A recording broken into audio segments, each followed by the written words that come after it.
Hello to whoever's watching. Welcome to my YouTube channel. My name is Viken. We are here at the shop in downtown Miami where I'm about to start making a handmade 3-stone ring with an emerald cut emerald center and diamond tapered baguette side stones. So if you'd like to see my approach to how I make this ring, feel free to stay tuned and enjoy the show. So here we have our center stone, our emerald cut emerald.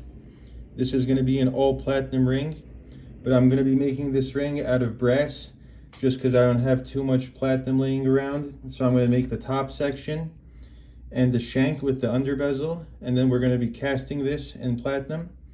And then after we're done, we're going to clean that up and we're going to put on fresh platinum prongs. So the first step to making a 3-stone ring is starting by making the seats for your stones.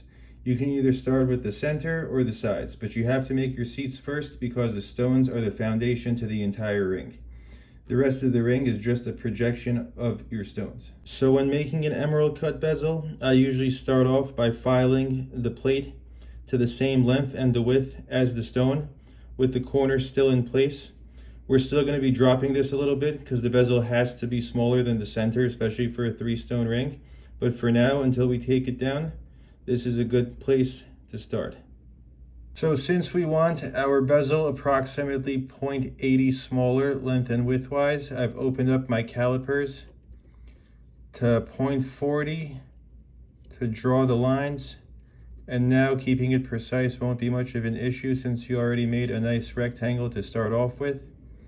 So right after you just draw these lines, you'll take it down, and then we'll start taking our corners off. Start taking it down.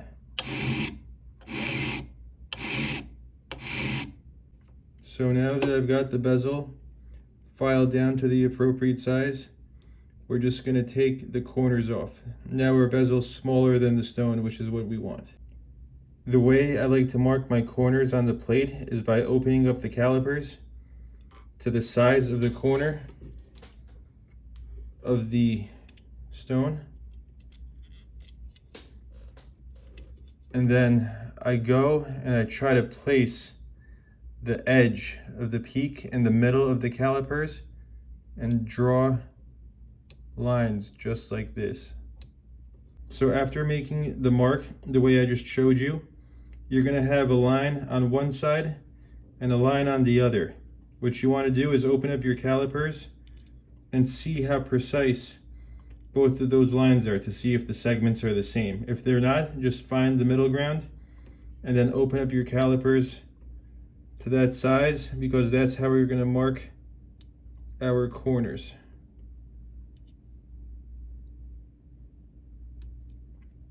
So basically, you're going to go all around and then make a little square.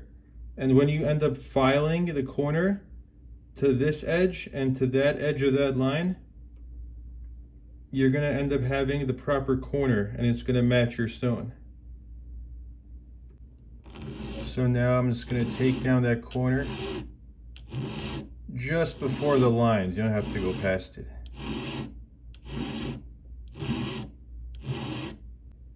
I just finished filing the corners, and as you can see, now it's starting to look like an emerald cut stone. A lot of people, they like to drop the stone into a big plate and then cut it from the outside, but I prefer to do the outside first, get the desired size, and then drop your stone, because then you have a guide and you can't pass that guide and you accidentally won't end up dropping your stone too far or having metal show from the top. Now that we've made our shape from the outside, it's time to start opening it up and seating our stone. What I like to do is draw lines all around to where I want the seat to go to. So now I got this opened up to 0.75, which is a good place to start and see where your stone ends up sitting, because you could always take away, but it's a lot harder to have to add metal back.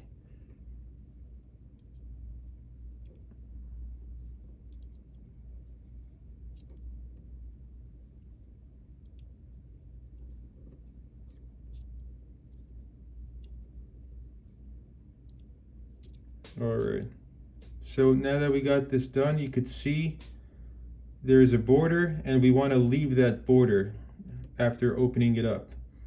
So the top has to stay thinner than the bottom. We're also going to do the same thing to the bottom, but on the bottom, it definitely has to be bigger than the top because your seat is going to be on an incline, slightly tilted so that the stone is secure and sits into place. So we're going to open that up to, let's try 1.8.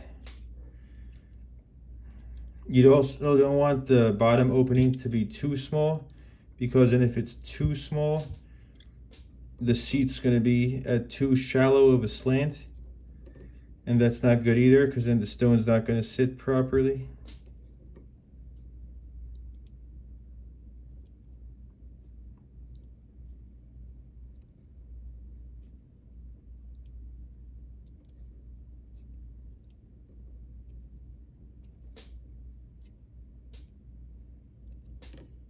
You can now see it's also made a tiny emerald cut with a thicker border. So this is going to be the bottom, and this is going to be the top.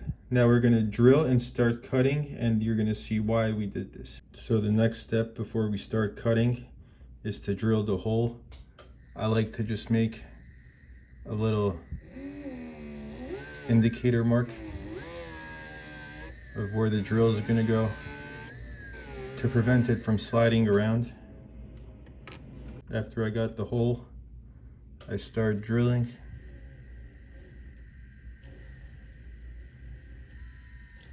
After drilling the hole, what I like to do is cut out the bottom shape first as a straight cut. And then after we do that, we'll go in from the top at an angle with the saw blade, and then we'll cut the seat for the actual stone.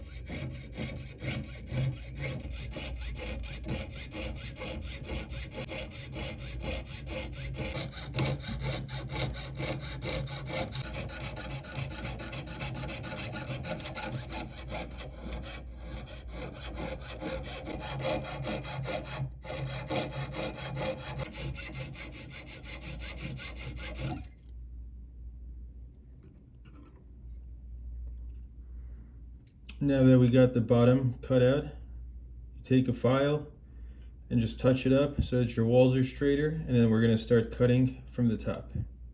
And we're going to go in from underneath just so you could see your line easily, and then we're going to file just like this.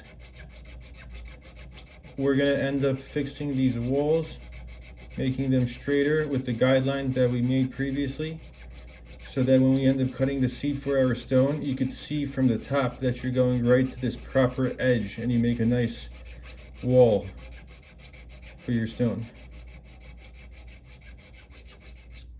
As you can see, I filed the walls right to the lines. I just have the corners remaining. So I have this tiny micro file I like to use just to hit the corners the same way that I did with the bigger sides. So we're going to touch those up, and then we'll move on to cutting our seat. So when we start to cut the actual seat for the stone, I like to make two little lines where I'm going to start cutting the angled facet. And then just like that, you want to start going in with quick strokes. The steeper the better, because the steeper you make the seat, it will allow clearance for the belly of the stone. A lot of people leave the seats really shallow, and then the setter has to go in and scoop all of that out with the fraser. So if the jeweler takes care of it from the start, it's a lot better, because the stone's really just resting on the edge of your seat. So you could save yourself a lot of trouble just by going a little bit steeper with the angle of the seat.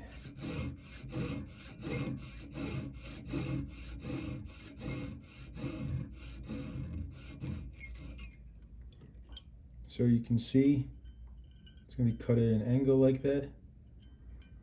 You don't have to be too exact with this step, because you could use your file to finalize it while testing the stone afterwards. You just want to cut your base right now. So now we're going to do the same thing to the long side.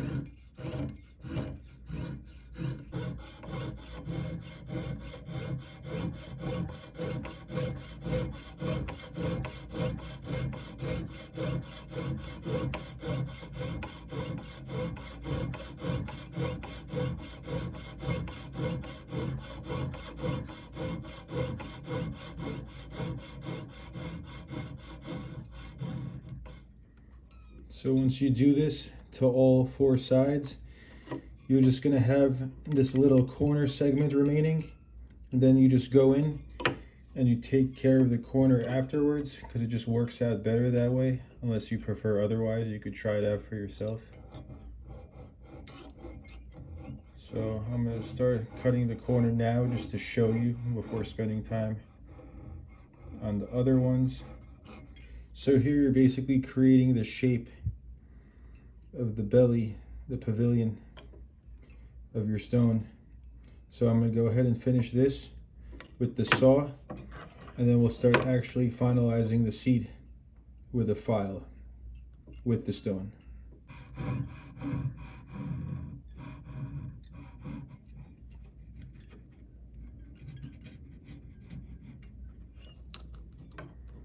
So now when you take a look at this, we got a rough cutout of what the seat's going to look like. I could make this a little bit neater with the saw, but it's really not necessary because I intend on going in with the file anyway. So the next step would be to take a file and then start going in and make that seat steeper, and then we'll start testing the stone and then making our final adjustments.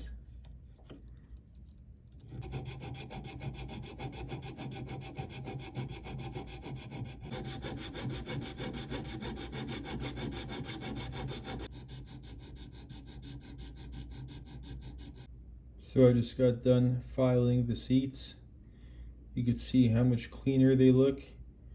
I try to keep the borders as even as possible because that's your guideline. So I basically try to make it an ideal looking seat first, and then I take it out of the holder or whatever I'm holding it with. So once it's out of the holder, take one more look at it, and then grab our stone and start to see what adjustments it needs. So here you can see it has some very strange corners for a typical emerald cut. So what you want to do is wherever the stone's touching, that's where you want to take away from your seat to seat the stone. Because the more you do this as a jeweler, whether you're going to set your stone or give it to a setter, it's going to make it a lot easier for you, because then all you're going to have to do is close your prongs instead of having to adjust everything and take away. That's why you want to make your seat nice to begin with. So now I'm going to take away these corners. I left them a little heftier, but I'm going to take away here, and then we're going to take another look at how the stone's sitting. To get to this point, I used the 0 barrette file, nice coarse teeth to really take away fast and set a nice base. And for the corners, I used the square file. This one's a number 5, so it fits nicely into the corners, but you could use whatever you want. But I personally prefer to make all my bezels with a 0, and for the corners I use something like a 4 or a 5. So I finally finished seating the stone. It was a lot chunkier than it seemed, so you could see I really had to make the corners like straight and steep to allow it to sit along with the rest of it. I got the bottom pretty evened out. So now if we take a look at the stone,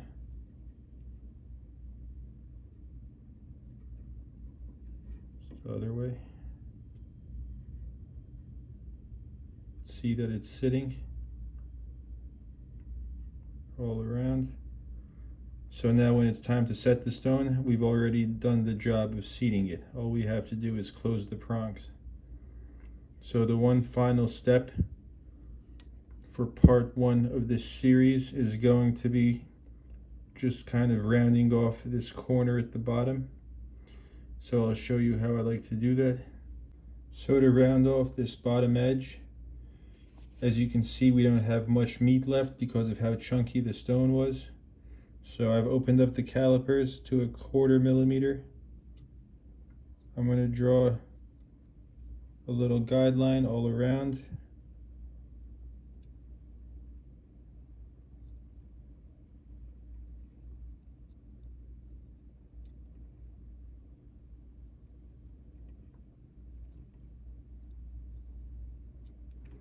So we've got one on the bottom, guideline, and I'm about to make one on the side too, because then we're just going to file this edge away and just make sure we don't pass those lines as a guide, then we'll blend it together.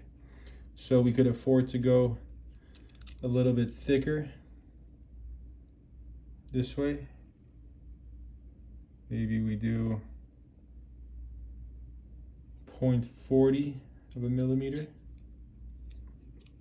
So almost twice as much.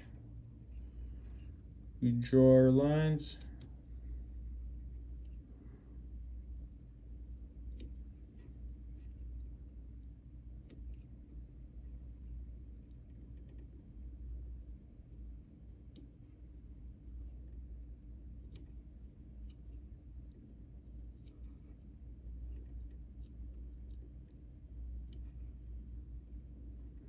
Alright, so now we got our lines along the side and one on the bottom. So what we're going to do is take our file and basically kill this corner from line to line to give it a nice rounded look. Kind of break the edge a little bit.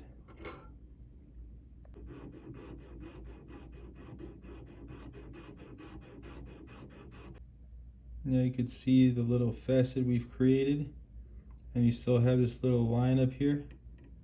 So what you want to do after that is just gently use your file or a rubber wheel to blend it together, and then it'll look more round from the side and more appealing to the eye. So I like to do it a little bit with the file, then I'll take a rubber wheel and show you how I like to finish it.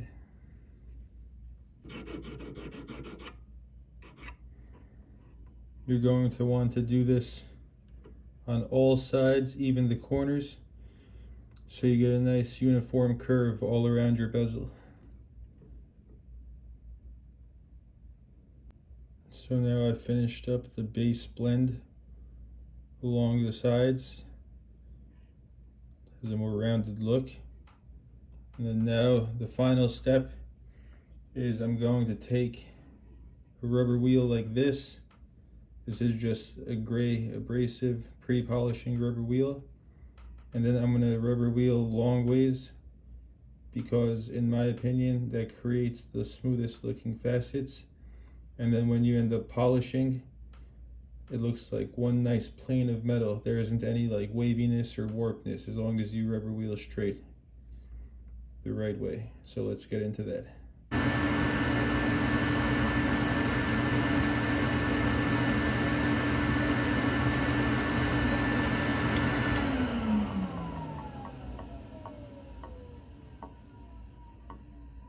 Alright, you can see we got this rubber wheeled, the scratches are off. There's a more rounded look for the bezel that it is. So that concludes part 1 of this 3-stone series. You have just made the upper bezel for your stone. In part 2, I'm going to be showing you how to make the boxes for your side stones and how to attach them to the center. So that's going to be part 2. So if you're interested, stay tuned, and thank you for watching.